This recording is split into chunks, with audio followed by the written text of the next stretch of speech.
Hi friends, I'm Tammy K. Welcome to my channel, and today we're going to be doing these roses from various perspectives, starting to sketch, and then we're going to draw with a waterproof pen, and finally we're going to do a nice wash of color in watercolor paint. This is called an ink and wash. Let's go ahead and get into this. I'm really excited to teach you this today. So today we're going to start out with our sketching. I have just a regular normal pencil, nothing exciting about it. And we're going to start off with sketching our front-facing rose. So to start that, you're going to do little C-curve shapes in the middle, and then you're going to start doing these concentric half circles that start forming around that center. So really tiny at first, and then slowly getting bigger, longer, thicker as you go out from the center of the flower. And don't overthink this too much. Allow your pencil to be very loose in your hand. And we're not going for symmetry. So if you're putting a petal on the bottom, then don't go shoot for the top and try to emulate it exactly. I like to do kind of three rows of petals, and as you can see here, some of them are a little bit triangular shaped, which I like that look. Some are thinner, some are thicker, and I kind of go on one side, and instead of directly across, I might go to an adjacent section and add in that petal. So I want things to look very organic and natural. If I do one at the top, I don't want to do one at the bottom, the left and the right. We're not going north, south, east, west here. We are also wanting to sometimes add in the center, not completely in the middle, and maybe off to the side. So over here, it's more at the top, and that's going to show that your rose is just pointing away from you. And I think it looks more natural, more interesting. If you mess up, like I felt like I did there, just take your eraser, fix it, and change your petal. So that's basically it. This takes a lot of practice. It's very different to sketch a rose, in my opinion, than to paint it with watercolor.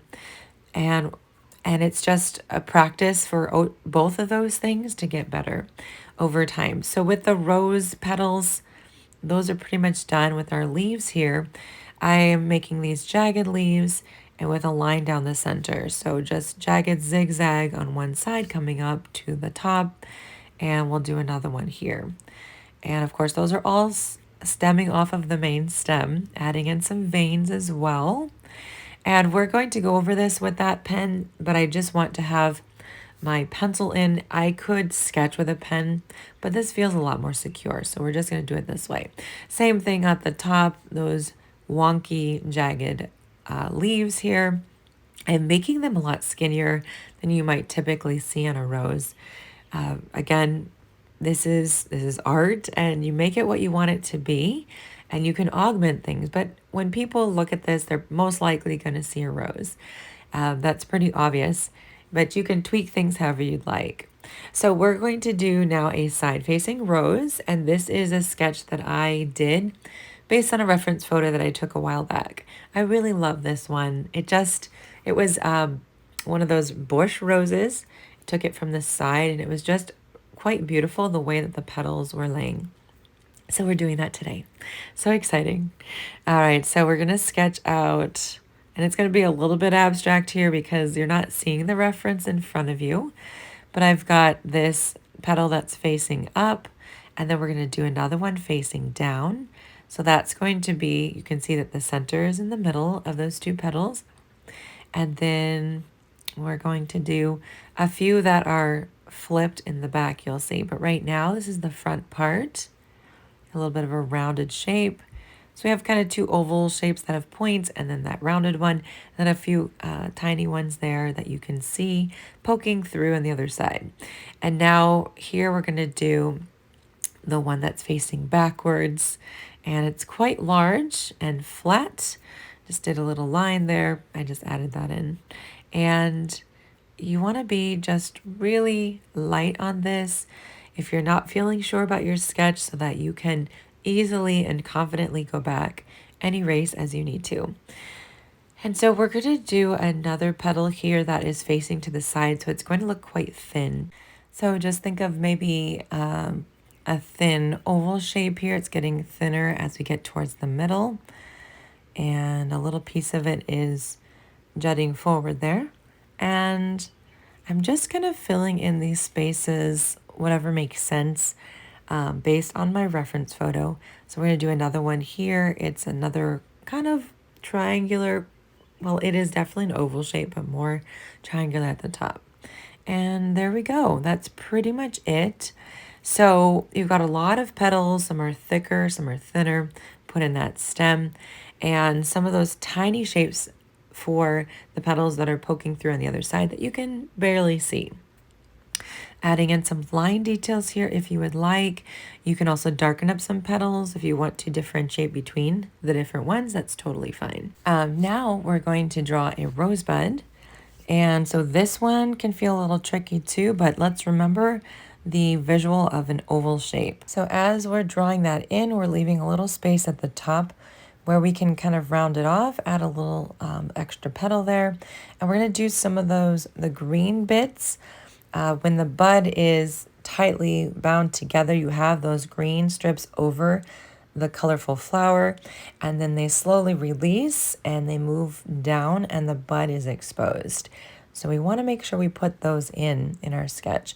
A little bit of extra petals here on the sides. And that's basically it. It's pretty simple, pretty easy. The last thing I want to sketch for you guys would be to just go over our leaves one more time, separately from the rose. So we're doing this arched line for our stem. I'm just going to darken that up just a tad. And then we're going to do little thin stems that go off from there. And then again, those zigzagging lines to make our leaf nice and have these edges on it. It's a lot easier to do rounded leaves, smooth leaves, a lot easier to paint as well. But I think this is one of those things that gives rose leaves such beauty to have the edges that they do. And so we want to make sure to put that in. Of course, if you wanted to do rounded leaves and just skip this part, completely fine. All right, so I had put in that center vein. Now I'm adding in the little thin veins that come off that center part. And now we are ready to take our waterproof black pen. To me, this is a really fun part. I have a micron pen and it is waterproof, but really you should use whatever black pen you have. If it's waterproof though, you're gonna have a much better result because you can paint over the top and you're not gonna get any bleeding of that ink. So I am literally just following all the lines that we put in. I don't really have additional information to share except if there's anything you want to augment at this point, go for it. It's something that you can do. Not a big deal. If you don't like how part of your sketch is, then do that at this time. So I'm going to speed up this point and we'll get to the next section about the wash and painting everything in.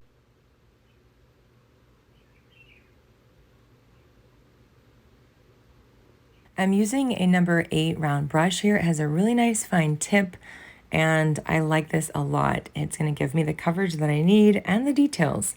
So this is my most favorite part, adding in the wash, adding in the paint, because I am a watercolorist by nature, by my heart.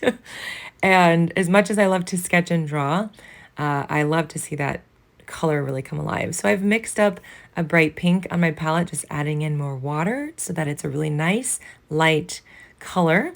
And we're just gonna paint over the top. I also have a nice sap green for the leaves. And this is such a fun part. It's again, like when you're coloring in a coloring book, because you already have wonderful outlines. If your sketch is good, if you like what you put in, your drawing, your painting is going to look great. And with this, we don't have to be too careful, but I am going to add in some really dark saturated paint as this is still wet. This is called wet on wet technique. And I've added in paint dipped directly from the paint well. So it's really bright, really intense. Now wash the brush, dab the brush, and make sure your brush isn't flipped weird. And you can go ahead and start blending that out. Now I'm using my Canson watercolor paper today, and it is not cotton paper, so it doesn't necessarily blend as well as a cotton paper, but that's okay. It serves the purpose today. Look at this, how I can still lift color really nicely with a clean damp brush. You can go ahead and go over that color, and it lifts it right up if you need to. But I just wanted to make sure we had some shadow moments there. So doing the same thing for the side facing rose. Because this one has so much detail in it, you don't have to do a lot of detail with your watercolor. Of course, we will do some of that today because it's fun and because you can, but that's the beauty of doing the ink part with your wash. So I don't see a lot of people sketching and drawing necessarily, those that watercolor. And I find that drawing is so essential because it helps your brain, it trains your brain to observe something, for example, in nature or a reference photo, and translate that onto your paper exactly how it is. Of course, you can augment it if you want to, no worries. But it helps your brain to know how to do that. It's a skill that takes time. And of course, we're painting in our sap green. You know what to do here. You know what a coloring book is. That's kind of like what we're doing with our own drawing, our own painting. And so I believe in honing down the skills of being able to draw and sketch and being able to paint as well. And those in tandem produce really amazing work, I think, that you can be really proud of because you have put in the effort. And a lot of people just want to skip the drawing and just get to the painting. Listen, I believe that is true. I was there as well when I was learning to paint. And then I realized how good it is to draw. And so I enjoy both now. So if you guys are enjoying this video as you are painting in your lovely rose leaves, please give it a like and go ahead and subscribe to my channel if you haven't already. Hit the notification bell so you don't miss out on my posts and my videos in the future. And guys, I do teach watercolor on Patreon. The link is in the description of this video. And I'm sure you've heard me say it before, but if you wanted to step up your game in watercolor, that's where I'm teaching, and I release bonus content such as exclusive videos and also sometimes art prints if you're in that category, and all kinds of fun stuff. We even have live stream once a month, so you can check that out if you're interested. My paper is buckling a little bit. I'm just going to clamp it down, and then it takes care of all that for me. So I did let this dry, and now we're going to start adding in a little bit more darker paint. I've just added in more of the saturated green, and we're just going to paint over the top of what we already have. Little sketchy marks is what I'm going for today. Just want to create some contrast, maybe some shadow, and we already have the light sides, the light parts, and we want to create differences in values. And if you didn't know, value is just referring to the lightness and the darkness of a color. So if you wanted to, you could get a really thin brush and just go over all those vein lines. I've been really enjoying keeping it simple lately, and some sketchy marks, just putting that in. I think it ends up looking quite lovely. You can keep your leaves the same. You don't have to add in the darker parts. If you like them light, then go for it. I'm just looking for an extra pop of color, really trying to make things look more three-dimensional and to pop off the page.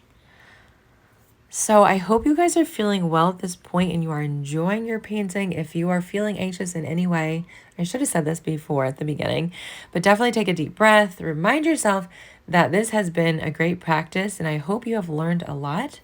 I am just going to add in, once again, some sketchy marks here, kind of following some of those lines, but not necessarily, not strictly, not specifically.